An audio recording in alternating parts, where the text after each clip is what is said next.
अस्सलाम वालेकुम दोस्तों, मैं हूँ राजा रईस। मैं आप सबका बड़ा मशहूर हूँ कि आपने मेरा पैगाम गाज़ियाबाद पहुँचाने के लिए पूरी कोशिश की। बेशुमार दोस्तों ने उसे शेयर किया, मगर बदकिस्मती है, गाज़ियाबाद किले की दीवारें काफ़ी ऊंची हैं और वहाँ अंदर तक मेरी आवाज़ नहीं पहुँच सकी। हाँ, अलबत्ता कश्मीर के कोने कोने से दोस्तों ने मुझे फ़ोन किए और गिले शिकवे भी किए। उनका ख्याल था कि इस खित्ते की आज़ादी पर बेशुमार लोगों ने कुर्बानियाँ दी हैं, मगर आपने सिर्फ रंगले ही की बात की। तो दोस्तों, मैं आप सबका शुक्रिया अदा करते हुए इस बात का एतराफ़ भी करूँगा कि आज से तकरीबन 20 साल पहले मैं मंग के मकाम पर उस दरख्त को भी देखने के लिए गया था, जिस दरख्त के साथ सरदार शम्स खान, सरदार सब्ज़ अली खान, सरदार मल्ली खान, सरदार काला खान और उनके साथियों की उल्टी खालें उतारी गई थी। इसके अलावा मैं दीरकोट भी गया था। यहाँ इस इलाके के पहले शहीद राजा मोहम्मद लतीफ़ खान के मज़ार पे मैंने हाज़िरी दी और वो जगह भी देखने के लिए गया जहाँ पर उन्होंने मोर्चा लगाया था। वो मोर्चा, उसमें राजा मोहम्मद लतीफ़ खान और उनके साथ मुजाहिद अव्वल सरदार अब्दुल कयूम खान साहब एक ही मोर्चे के अंदर थे। लेकिन जब डोगरा फ़ौज के ऊपर हमला किया गया, राजा लतीफ़ खान साहब अल्लाह की राह में अपनी जान दे गए, वो शहीद हो गए और मुजाहिद अव्वल कैसे मौजज़ाना तौर पर बचे।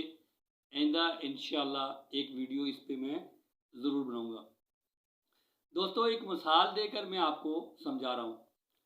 आपने ये मुशाहिदा किया होगा कि जब भी कोई बाशऊर शख्स वाशरूम में जाता है तो वो दरवाज़ा बंद करने के बाद पहला काम ये करता है कि वाशरूम की फ्लश का बटन दबा देता है।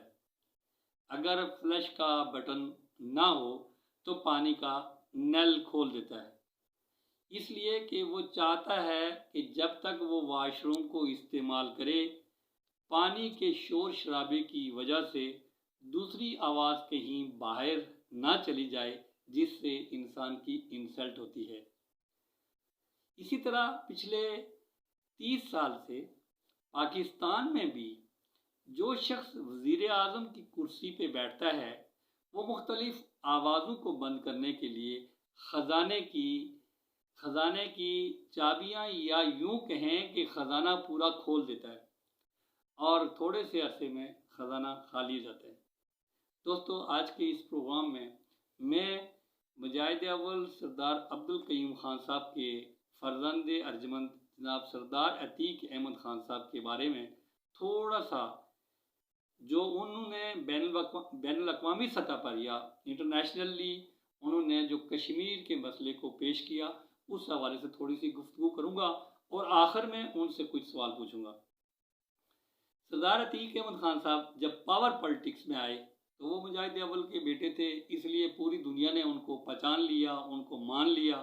उन्होंने मसला कश्मीर को, जो कि सर्द खानों में पड़ा था, अपने दौरे हुकूमत में जब से वो पॉलिटिक्स में आए, मसलसल इसी पर गुफ्तगू करते हुए उन्होंने मसला कश्मीर को बैनुल अक़वामी सतह पर इतना अच्छे तरीके से उसकी वकालत की कि वो टेबल पर ला के पहुँचा दिया और यूँ वो फ्लश पॉइंट पे आ गया।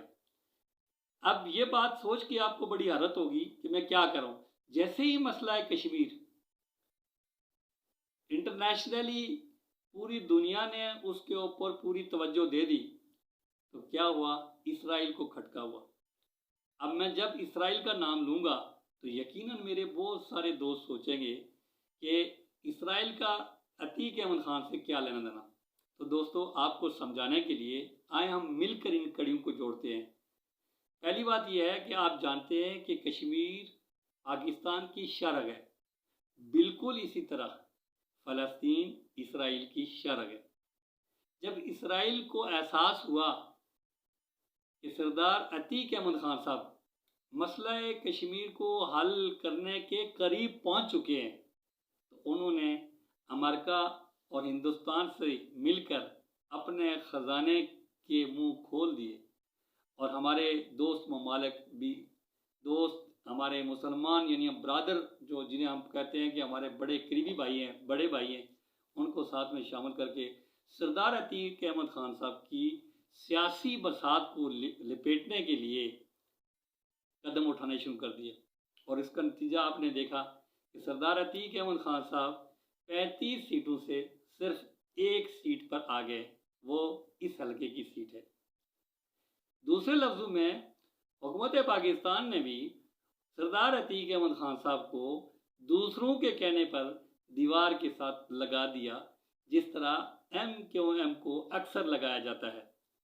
سردار عتیق احمد خان صاحب جس دیوار کے سائے میں یا سہارے سے کھڑے ہیں وہ دیوار یہ حلقہ ہے۔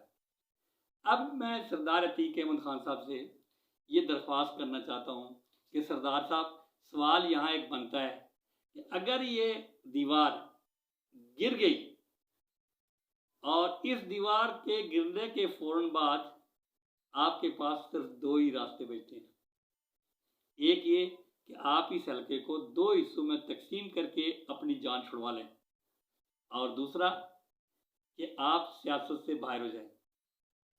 اگر آپ اس حلقے کو دو حصوں میں تقسیم کریں گے تو اس حلقے کے لوگ، اس علاقے کے لوگ، اس بیلٹ کے لوگ جو مسلسل مجاہد اول کے ساتھ رہے، ان کا کیا بنے گا؟ اور اگر آپ سیاست کے میدان سے پیچھے ہٹ جاتے ہیں تو پھر مجھے یہ بتائیے کہ آپ کے والد محترم نے جو نعرہ ہمیں دیا تھا کشمیر کے اس حصے کے لوگوں کو بھی کہ کشمیر بنے گا پاکستان، اور اس نعرے پر لاکھوں لوگ جو شہید ہوئے ہیں، ان کے خون کا بدلہ کون دے گا؟ اس لیے یہ سوال کا جواب بھی درکار ہے۔ شکریہ، اللہ حافظ۔